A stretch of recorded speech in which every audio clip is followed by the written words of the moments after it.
As a rule of thumb, I would like for you to be getting about 80% of your food from things that actually don't have labels. Things like fruits, vegetables, lean proteins. However, there are certain things that we need that are actually packaged. So if you're going for something in a package, I want you to flip it over and look at the nutrition label on the back. The first thing I want you to do is look at the ingredients list. Ingredients are listed in order of quantity.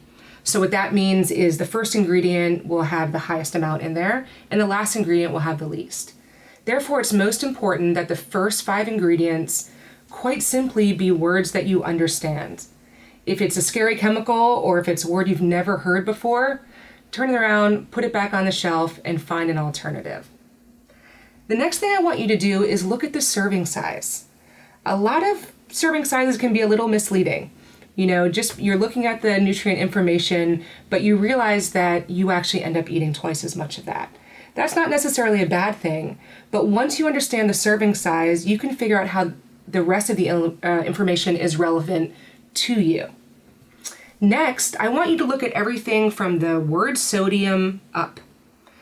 All of those things should have less than 20% of the daily value. As a rule of thumb, those are typically things that you want less of.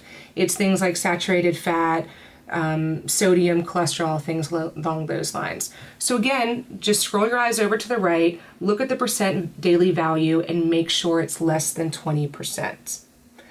Finally, I want you to look at, and this applies mostly to cereals or bars, I want you to look at the fiber and sugars.